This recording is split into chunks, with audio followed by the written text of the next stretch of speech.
আচ্ছা দাদা, আপনি একজন রাজনীতিবিদ এবং যুব নেতা। সামনে আসছে পবিত্র ঈদুল ফিতর এবং আমাদের চৈত্র সংক্রান্তির পহেলা বৈশাখ। এই উপলক্ষে আপনার বক্তব্য এবং শুভেচ্ছা আমরা শুনতে চাই। ধন্যবাদ। ধর্ম যার যার, উৎসব সবার। আমি প্রথম শুরুতে সবাইকে সামনে ঈদুল ফিতরের শুভেচ্ছা জানাচ্ছি। আমি শুভ মল্লিক।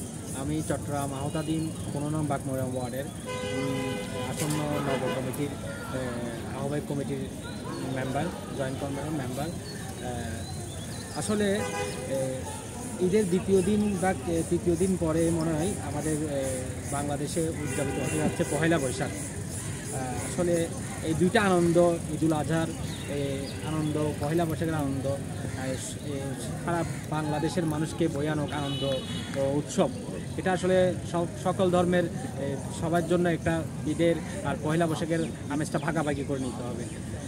ঈদ মানে এমন একটা মুসলমানদের জন্য, হিন্দু, মুসলিম, খ্রিস্টান সব ধর্মের জন্য একটা আমেজ। আর তার মধ্যে পহেলা বৈশাখটাও চলে আসছে। আমরা মনে করি বিগত যেটা আমাদের কোভিড গত 20-এর দিকে করোনা মহামারীতে আমরা অনেকটা বছর পহেলা বৈশাখ উদযাপন করতে পারিনি। অনেক ধর্মীয় বাংলাদেশে উৎসব আমরা উদযাপন করতে পারিনি। হ্যাঁ, বিভিন্ন বিধি ছিল, নিষেধ ছিল সরকারিভাবে দেশের দূরত্ব, স্বাস্থ্য দূরত্ব বিধানের কারণে। এবার আমরা চাই এই 2024-এ ঈদ আর পহেলা বৈশাখটা সবাইকে নিয়ে, ধর্ম নির্বিশেষে সবাইকে নিয়ে ঈদের আর পহেলা বৈশাখের এটা ভাগাভাগি করার নেওয়া। আর আমাদের যে বাংলাদেশের যুবলীগের চেয়ারম্যান, আমাদের প্রিয় নেতা পরশ ভাই ও নিখিল ভাই সাধারণ সম্পাদক, উনিদের নির্দেশনা হচ্ছে কি গরিব অসহায় মানুষদের মাঝে কিছু ইফতার সামগ্রী, বিভিন্ন ধরনের বস্ত্র বিতরণ, এ ধরনের কিছু কর্মসূচি গ্রহণ করা। আমরা ইতিমধ্যে গত 27 রোজা, আজকে 28 রোজা চলে যাচ্ছে। আমরা আমাদের যুবলীগের থেকে আমাদের নেতাদের নির্দেশনায় যে মহানগর যুবলীগের চেয়ারম্যান, সভাপতি মাহবুল আলম সুমন ভাই ও আমার নেতা যুবলীগের সাধারণ সম্পাদক সংগ্রামী দিদার আলম দিদার ভাইয়ের নির্দেশে আমরা বিভিন্ন কর্মকাণ্ড করে গেছি।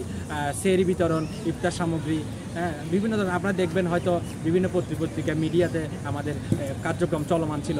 আমাদের আজকেও হয়তো রাতে ইফতারের পরে 8টার দিকে আমাদের 15 নং বাগমরা ওয়ার্ড থেকে আমরা হয়তো আর একটা প্রোগ্রাম করতে যাব, ঈদের বস্ত্র বিতরণ করব। আসলে রাজনীতি মানে মানব সেবা।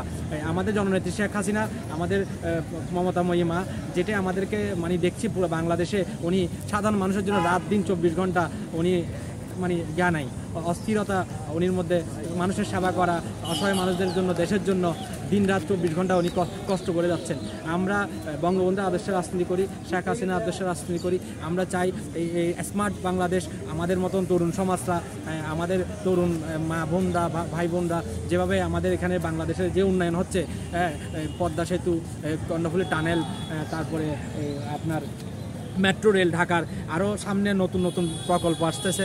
আমাদের জননেত্রী শেখ হাসিনা আমাদের মনে হচ্ছে বিগত 2030-এ এটা আমাদের পুরো ওয়ার্ল্ডের মধ্যে এটা লন্ডন আমেরিকায় পরিণত করবে। আমাদের দেশ এখন মধ্য উন্নত দেশ না, উন্নতশীল দেশ। আমাদের বাংলাদেশে এখন শিক্ষা বলেন, স্বাস্থ্য বলেন, সব কিছুর দিক থেকে এগিয়ে। আমরা স্মার্ট মোবাইল ইউজ করছি, আজকে স্মার্ট মোবাইল ইউজ করতেছি। আপনারা যারা মিডিয়া আছেন দেখছেন, আপনাদের একটু ফোকাস, আমাদের নিউজ আমাদের সারা বিশ্বের মধ্যে ছড়িয়ে দিচ্ছে। সব